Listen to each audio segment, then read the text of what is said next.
Welcome back, ladies and gentlemen. I hope you've had a nice lunch and are raring to go for the afternoon sessions. Now, kicking off, we've got our next session titled Don't Be a Chameleon, How Marketers Create Consistency Across Multi-Region Markets. So Toby Codrington, CEO, APAC and Global CMO from Williams Lee Tagg will introduce our panel today. So please welcome Toby to the stage. So you can obviously see it on the screen, but just to introduce our panelists from right to left, we have Cyrenate Minakol, who's Vice President Luxury Brands for the Accor Hotels, Asia Pacific. We have Erica Kerner, who's Vice President Marketing, Asia Pacific Tiffany Co. and Chair of the Marketing Society here in Singapore. We have Geraldine Yip, who's Head of Marketing Asia Financial and Risk for Thomson Reuters. And we have Hina Katecha, who's Head of Global Marketing for Williams Lee Tagg. So I think it's a fascinating topic, especially as we have 4 people from 4 different sectors. We've got the hotel group, luxury goods, financial services, and obviously outsourcing. So to open up the question, I think we'll start with Cyrenate. How do you go about managing your brand campaigns to ensure consistency from a global, regional, local level? And a second question to that is, how important is localization versus consistency? I'm actually handling 8 brands altogether, so dealing with different global team whenever they implement certain kind of campaigns, and also the campaign of our own. So it's very important that we keep consistency on the brand messages in terms of the brand philosophy, the brand essence, and also the concept of the campaign, because we can't go off that. But it's very important for us to make sure adaptation is right and strategic, so that it's connect to the audience, connect to the consumer, and that's when you build the emotion, the connection, and the audience will remember the brands. Okay, thank you. Erica?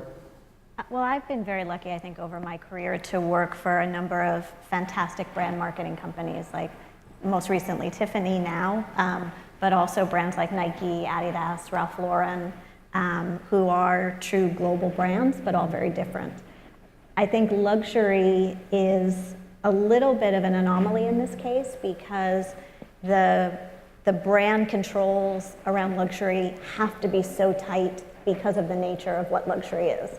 It needs to be aspirational around the world. Like we like to say that, it makes women's heart beat faster all around the world when they see that blue box, and we want that to be absolutely consistent.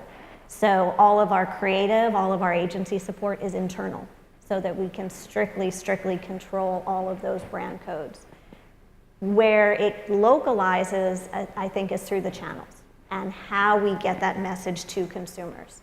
As I said, I've worked for many different companies, and I think I've been very fortunate to work for brands that are around the 2 global languages, if you will, sports and love. Yeah. Where, again, you don't have to speak the same language. You watch a football match and everybody's going to cheer no matter what language they speak.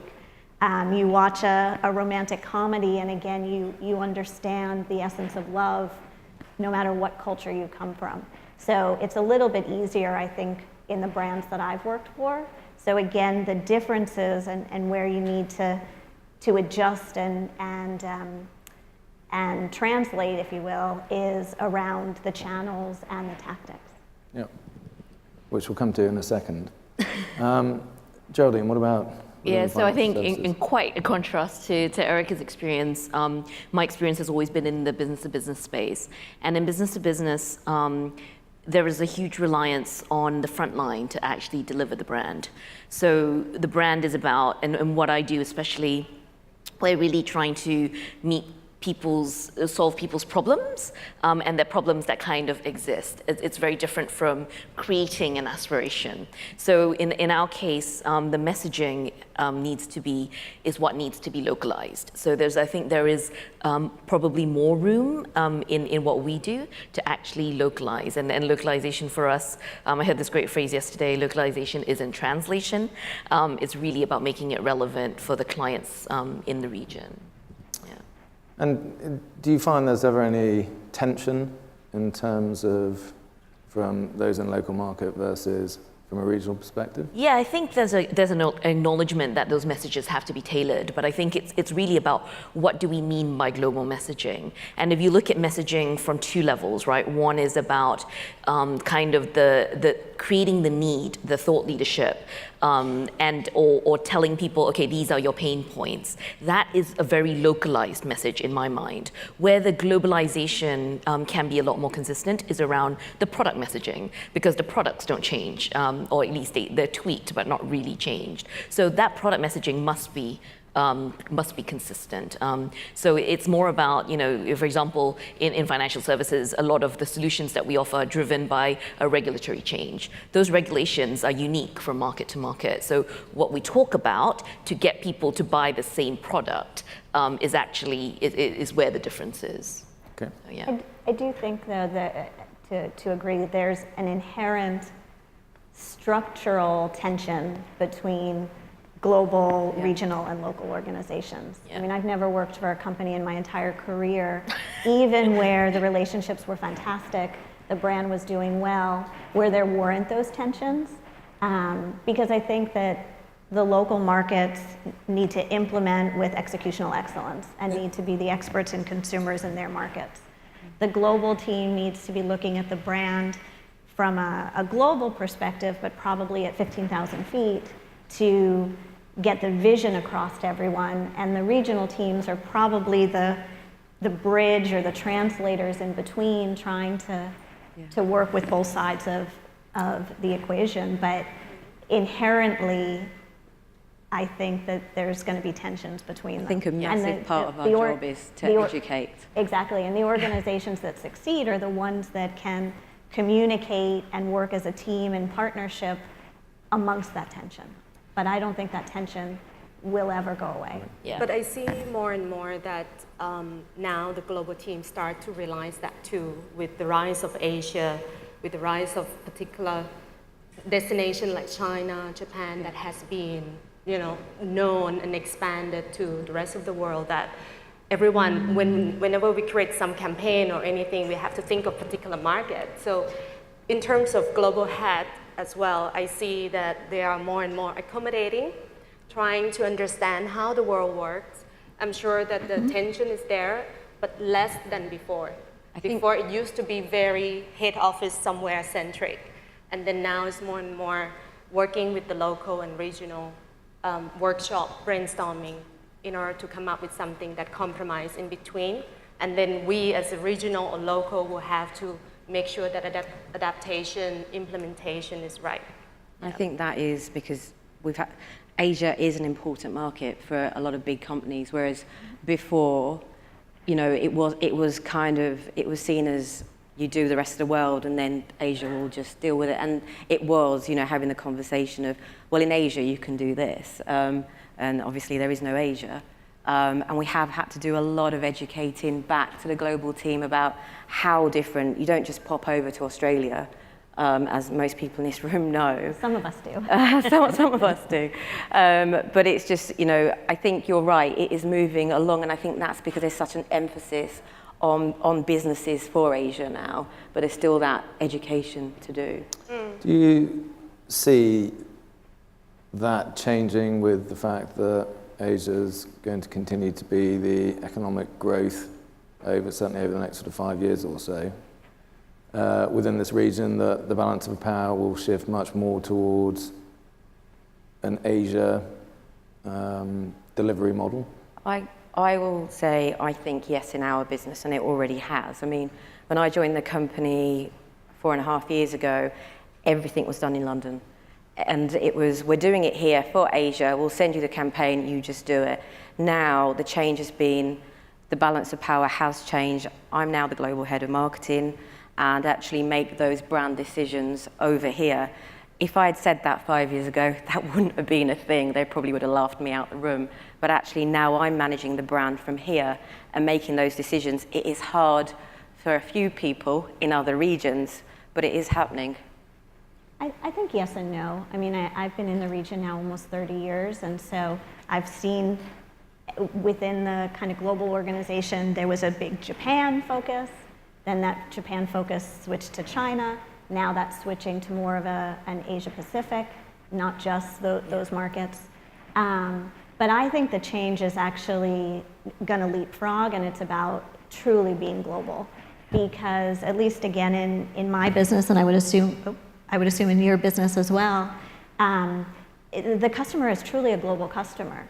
You know, you can't do anything that's not on social media and seen globally in 10 seconds. You know, it's gone are the days, I say to my team, where you can do something as Asia and it doesn't get seen. You know, like literally you put something out there and it's global immediately. Consumers are reading publications or digital posts or in-flight or, you know, whatever the tactics are, they're truly, truly global now.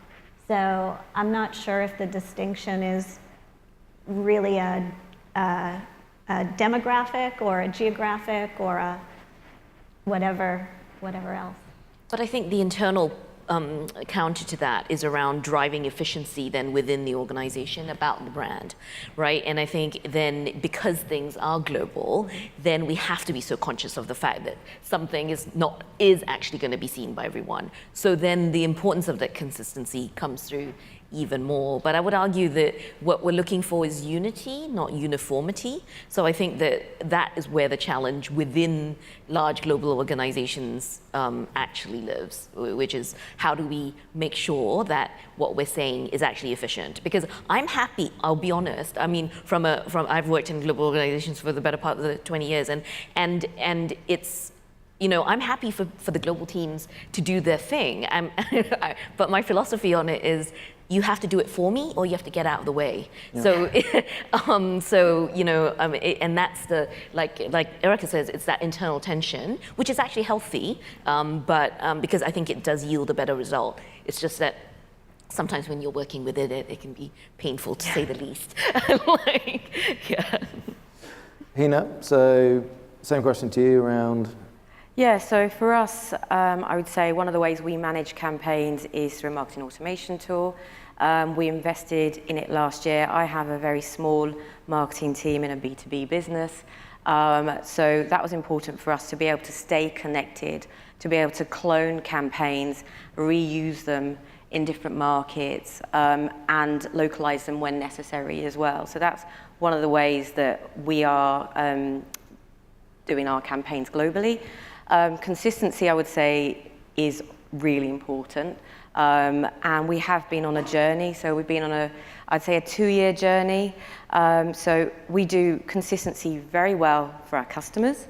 But as a lot of agencies may know in the room, we do it brilliantly for our customers. But when it comes to your own brand, sometimes we don't think about it as well as we should. And we forget all the great stuff we know and we should work by. So it's been a real journey for us. Stripping it back and just saying, right, what does our brand look like? What do we stand for? And having a consolidated look and feel for our customers globally, because as you said, it is globally. Erica, you touched on social media as a delivery channel, and I think that's the next topic that I'd like to be able to sort of cover off. What's the channel and tactics that you have in terms of delivering that brand consistency across the region? I start first? Yeah. Well, in terms of brands for hotels, for luxury hotels, visuals is also very important. And that's the reason why the brand comes up with templates and letting us work around with emotionally connection with the market. So display, definitely, you know, traditional, being out of home, print, or digital display, that's definitely something that we have to carry out so that audience will have some sort of imprint and remember how we look like. But then to go further than that, in order to explain the campaign or the concept of the campaign, which sometimes some of the brand has certain abstract messaging, not really direct that you can understand immediately. So that's when we use the brand content that built around the concept, an opportunity to be able to explain more of where we want to go, what we want to be, and what we want to communicate. And on that branded content, being in a digital platform or print platform whatsoever, that's when we are able to convey the message more than just the look and feel. And then apart from that, of course, social media, we use social media not just to build the engagement, but also bring the brand closer to individual. It's a gaming platform, it's a kind of communication that brings the brand to become easier to digest, easier to understand, and more practical for each individual to connect with that. So we try to build around all parameters within the same concept. So my keywords are consistency and relevance. So consistency in order to make sure that the brand to be able to keep that look and feel, the consistent of the message and philosophy and the essence. But relevance in this case is actually not just only for audiences, but also for the campaign itself, whether or not it's a direct campaign, it's abstract campaign, it's emotional campaign, all of that has to be adapted around. I would agree with everything that you just said. The only thing I would add on top of it, and I think we would all agree, is the frontline sales staff is also an incredible marketing tool for all of our businesses. We talk about the sales associate as delivering the Tiffany touch with every customer that comes into the door, and that's something that is incredibly important to us. I mean, everybody in this room, I hope, can think back to the movie Breakfast at Tiffany, and that's one of the greatest examples of a Tiffany touch when he engraves the phone dialer. That's who we are as a brand, and that needs to come out in every single transaction if we want people's hearts to beat faster when they see that blue box. And again, not just women, but also men. So I think the sales staff is incredibly important as a tool. As a brand, we also need people to be able to deliver that to our guests too. Yeah. I mean, I totally echo the sentiments, and like I said, definitely for B2B, it really is about the people who deliver the brand. Yeah, so I'd agree as well. It is the people, it's our sales team. I guess when we're talking about tactics, so channels, I use typical B2B channels, so they would be events, a lot of content, social media. When it comes to tactics, we've had to put a couple of tactics in place just to make sure we are consistent. And as I said, we've been on this journey. So one of the challenges I have is we have great people who do great creative, great translations, great video in all the different markets who feel that they can go and create great stuff all the time, but it doesn't come through marketing. So we've had to roll that back and say, it's brilliant that you've got all these great skill sets, but we have a plan and a strategy, and you need to follow the plan. So what I've put in place is a brand guardian. We do that for our customers anyway, so it's a no-brainer that we do it for our own brand. And that brand guardian has to sign off anything new from new. And we have them in each market as well. So they follow our guidelines, and it's signed off, so the quality is great as well. The other tactic I would use for some of the campaigns is an asset management tool. Just because for us, as I said, my team is really small globally, and we need to be able to reuse assets, because a lot of what we do, like you said earlier, it's not fundamentally different. What we sell, the services, are actually the same. It's just they're slightly different the way in each market what they need it for. So actually 70% of the assets actually can be reusable everywhere in the world, and then the local marketing teams can then localize each one. So I do use an asset management team to help me and my teams manage those campaigns better. Another question around that is, obviously Japan's very different from Australia, which is very different from China, which is very different from Malaysia. So when you're looking at delivering your campaigns across very different markets, do you use different tools? So do you make that market specific in terms of the tools that you use, that you'll balance it one market differently for another market, or are you consistent in terms of the delivery channels? I think for sure the mix of marketing activity is going to be different in every market. I mean, like you say, Japan to Australia, and interestingly enough, if you look at Japan and Australia, they're both very culture-heavy markets, like in terms of the delivery of the brand. There's a lot of local culture that actually needs to be put into the type of marketing that you do, but they're actually very different culturally.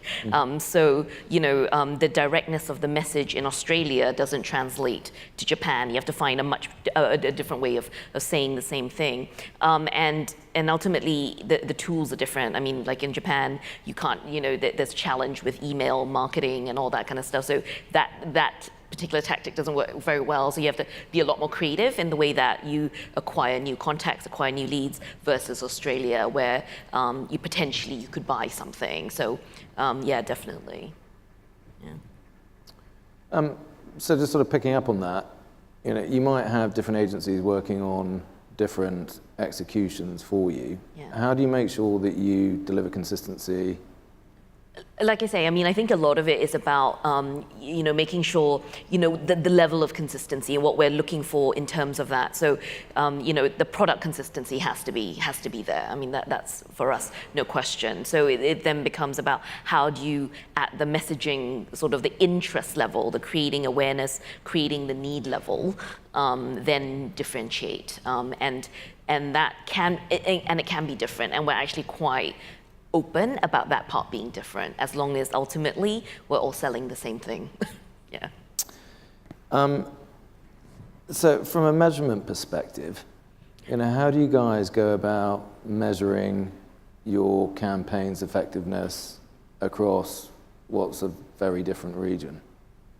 Well, on my side, I would like to go beyond the measurement of digital or the counting numbers and all that. I'm working for hotel brands. So the way I measure the key success is actually looking at brand awareness and brand perception of where we are, what we want to be, whether or not it's reality versus the consumers. I will look at that. With key example that Sofitel has repositioned itself in the past 5 to 7 years. So in the beginning, it was known as one of 4-star or 5-star, not sure what. But then until the time that we decided we are going to be the French hospitality, the leader of the French hospitality in the luxury segment. It took us 5 years. If we keep measuring in terms of number, ROI, and income and all of that, we would have given up. But now today, based on the result, and that would be NPS score, that would be the brand survey across the globe, 25 countries, 9 countries in Asia Pacific, 79% who have stayed in Sofitel. Basically, they touch and experience Sofitel. They say, that's a French company, that's a French hotel. And that was in 79, and 58% who never stay at Sofitel, but sort of, okay, heard of it, know of it. They say that's a French hotel. So this is something, there is no overnight magic whenever we run a campaign, and that is a reality. And today we were talking about fraud, we were talking about, things has evolved, how we measure our campaign. So the way I see is actually if we run the brand, if we wholeheartedly on the brand, we look into how and where the brand wants to be and whether or not it matches the reality of the consumer. Erica? I mean, I think gone are the days when, as marketers, you could run a campaign, and if you won a creative award and your friends were talking about the campaign, you're like, yes, success. Those days are gone. Everything has to be measured, everything has to have an ROI, everything has to be linked back to sales. And I think that's not going to change. That's the world we live in, and the ability to track that is getting better and better, so we have no excuse. But the one thing that I'm very happy about is that I also work for a brand that really believes in being innovative and being first to try things. And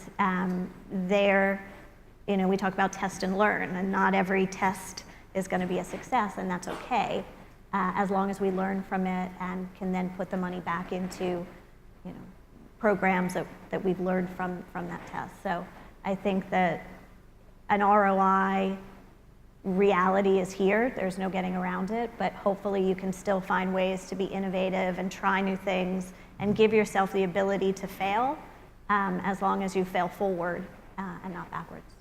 Does test and learn happen at the global level, or can it happen at the regional or even market level? Both. I mean, we put, as a guideline, I would say in my markets, 10% of every campaign into a test and learn program.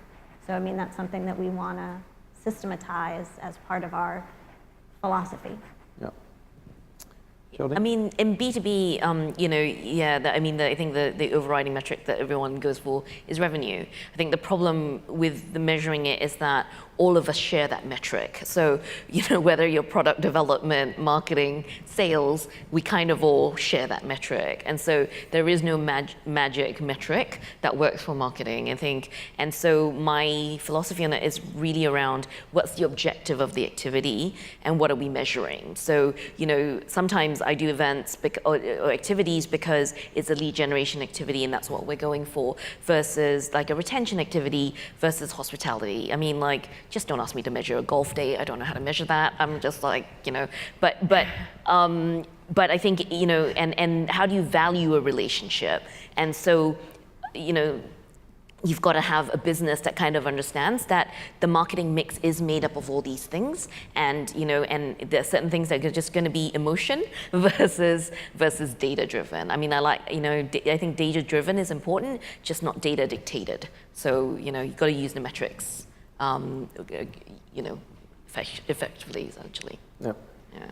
Yeah, I'd agree with that as well. You can't, we do have a responsibility now. We are measured so much more. There is no hiding. I mean, for a marketeer, you cannot say, for some of the activities that, how you are adding to ROI, you should be able to, especially on the B2B side as well, know how you're affecting those. But some of the times it has to be, it's brand awareness rather than, ROI as well. So I would say, for us, the way we measure things, we use some of the tools I've talked about already. So the asset management tool, I will use that to see, be transparent, see what's actually working in each market. And if it is working, then we'll do more of that. So that makes my team more efficient, and also approval processes, etc. That's quick. So that's a measurement of us being more efficient.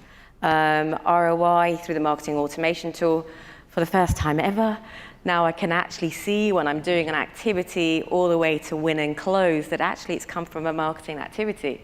And it's really great to be able to see that and see that measurement and say, hang on a minute, that came from something we did, and we can show that back. And it shows marketing effectiveness in terms of influence and source to pipeline as well. It means my team's being more effective, and I can really set some of those objectives for them better because we're getting those metrics. I guess the softer side of things would be, as I said, we've been on a 2-year journey with our branding for the last 2 years, and we've put these brand guardians in place. And this year we did win an award for brand revitalization, which shows that after the 2 years of hard work, it has paid off, and it has paid off, and we're getting recognized from that from the industry. So that's how we're measuring. Just to add on Hina's point as well, and it's more and more that brands run the brand awareness campaign or native content online, and that's something that I'm also evolved more. That's because it's something that we are able to measure, right? It's something that we are able to deliver in terms of number, in terms of justifying our investments.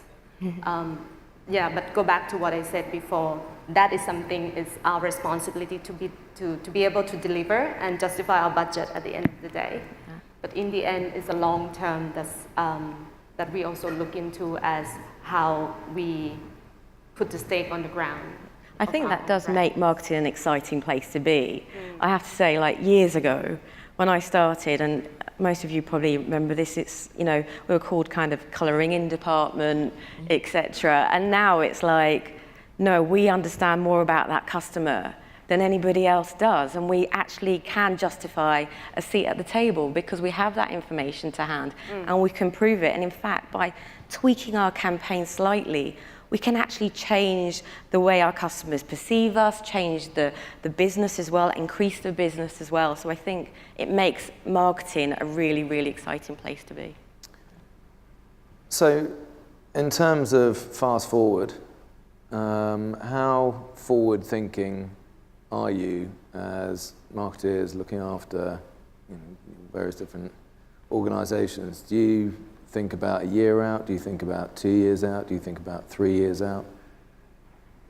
Well, in terms of hospitality business, the hotel business, we evolve all the time. The brand evolves all the time. We can't stay still, otherwise we'll stay behind. So we can't look that far. We can look far in terms of the positioning, but in terms of action, it has to be within 2020. That's the plan we look at today. It's like where we want to be, what we want to do, what kind of project we want to introduce, and that's up to 2020. But then, of course, in terms of a long-term goal, that's something we have in the back of our hand. In terms of how advanced we are, Accor Hotels has evolved more and more on digital space. Over the past 3 years, it has enlarged an army of digital. We have evolved a lot of technology in our working space, marketing space. Right now, we have brand.com. Tomorrow, how we are going to consolidate all that into one channel, one traffic that's coming out. So all of that is also with the company. We're moving with the company. So in terms of brand action or marketing or campaign action that we're going to have in pipeline, it would definitely be more on digital side. However, I am as a person who makes sure that the brand goes to all consumers, all targeted audience. I believe that different audience also consume different media in a different way. Yep. Those who don't really tune in all the time.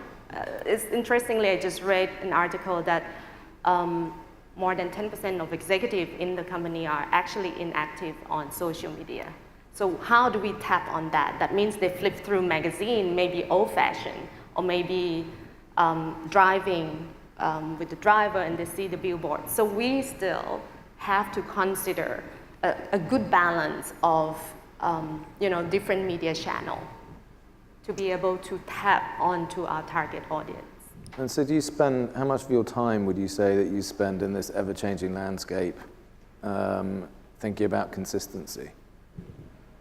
Well, consistency to me, it comes automatically when we talk about the brand, whether I talk on digital platform or I talk on out-of-home media somewhere on a billboard, as long as the brand message and philosophy is there. Let's say if we want to talk about Sofitel, we are French. If we want to talk about Swiss hotel brand, that's the Swiss. How we convey the Swissness, how we convey the Frenchness. And Raffles Hotel talking about heritage and discreet of luxury. How we are going to talk, that's the philosophy of the brand. As long as that is consistent, adaptation is another thing. That we are going to deliver that message to, let's say, Swiss Hotel for Swissness campaign called Peace of Mind. How am I going to introduce the concept of peace of mind to my Chinese audience? It's very difficult because it's abstract, it's emotional, and you can interpret peace of mind in a different way. So that's when we bring in the social media for them to share with us how you see your peace of mind, share with us your peace of mind moment. And at the same time, we get key influencers to stay in our hotel for them to write about their peace of mind experience. So it has to be adapted, it has to be evolved, and very fluid. But as long as the message is consistent on the brand, in the end user will get the brand the same way. It's just a different meaning. So that's how I... Understood. Erica, how forward-thinking would you say Tiffany's are in terms of... Well, we do our planning on a 3-year basis. Again, our product is a little bit different in that the purchase cycle for luxury jewelry is not, there are some customers who come and buy with us on a monthly basis, but most customers, it's a much longer buying cycle. So, you know, if we only see you once every 24 or 36 months, having a short-term view is not going to do us justice. You know, again, certain purchases are you only hopefully are buying an engagement ring once or twice. You know, you're probably only having a 10-year anniversary once or twice. You know, so again, those moments in your life come around infrequently. We want to make sure that we're your top of mind for that baby gift, for that Mother's Day gift, for that anniversary gift. So again, having a short-term vision is really not beneficial within our category. Yeah. Geraldine? I mean, I guess, for us, I mean, I think the brand strategy is a long-term one, and that's something that is constantly sort of trying to be developed and played out. But I think for us in B2B, definitely it's a shorter-term cycle in terms of what we're planning for marketing tactics. I think solidly maybe 12 months in advance, just because the market changes and the market dynamics change. So as a result, sometimes the solutions that we offer have to shift. And so therefore it's a little bit more short term. What about So I'd say ours is the same. With tactics is every year we're planning for the next year. Brand as a whole, that's more long term as well. I'd say forward thinking would be more around the talent actually. That what we need for the future. That's where we do have to think about, some of the new roles that I've been looking at around, automation manager or having like content writers who have journalistic skills as well. I think that's more for the future. That's not just for the next year. That's where do we want our business to go? What are the channels of the future? And how do I make sure I've got the right team in place in the right locations to help us get there? We've got 5 minutes left. So the last question for each of you is, when you guys are getting out of bed in terms of in the morning and you're thinking through what your biggest challenges are within this respective space from a consistency perspective, what are those 3 things? For me, is how we will stand out in the crowd. The market has been very saturated. Everyone talk about stories, everyone talk about experience, and that's the trend, that's the reality that we all face. But how we are going to deliver that and be remembered by our consumer, by our target audience, how we can do that differently, I think that's the key to crack. We don't have answer every day. We don't have answer for every campaign, but I think that's probably something that we have to tackle on a daily basis, and knowing the market as well. Because I said brand evolves a lot, you said dynamic market, which is actually the case. It changes all the time. And consumer has been smarter and smarter because you consume a lot of information, everything has been exposed and shared. So how are we going to stand out and be ahead of the game? That's really very competitive. Okay. I think for me, the thing that keeps me up at night or gets me out of bed in the morning is probably the topic for another full panel, but it's how to use all the data that we have about our customers in this region who are so diverse and so different in so many age groups, et cetera, and learn how to use that information better. I mean, I spent my morning today looking at predictive analytics for the customer purchase journey. So if we know that they bought this product on their first purchase, they're more likely to buy this on their second purchase, and how do we adapt our communication tools to make sure that we're promoting that product to them at the right moment, and what is that right moment? All that data is there. We have access to that data. We have amazing databases, but how do we as marketers learn to use that data better in this incredibly fast-changing environment? And I think that's probably what keeps me up most nights.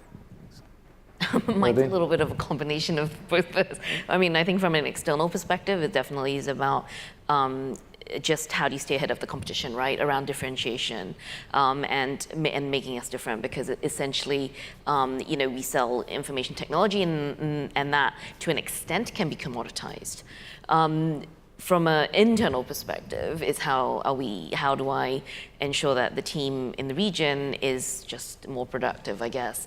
How do we, like to Eric's point, use the information that we have smarter, make ourselves more efficient, leverage our global partners better. We work in a large environment, and that's a lot of the priorities of what I do day to day. So yeah. Quickly? Yeah, I'd say for me, how are we being as efficient as we possibly can? The other thing I think for me is, am I keeping on top of all the newest channels which are emerging all the time? That does worry me. I do try and keep on top of it. I do a lot of reading. I do my own studying as well in my own time. But just there's so many channels out there, and they're emerging all the time with so many different channels and different markets as well. Are we keeping on top of it, and how do I do that? Thank you for your insightful listen to that, and I'll hand over to Mel. Before we thank our panellists, a quick note on the next session. We're back here at 3 for the session It's the Innovation Stupid, that's the title. Please refer to your conference programme or the Mumbrella 360 app to find out what's on the other stages. But now please do join me in thanking Toby and his panellists.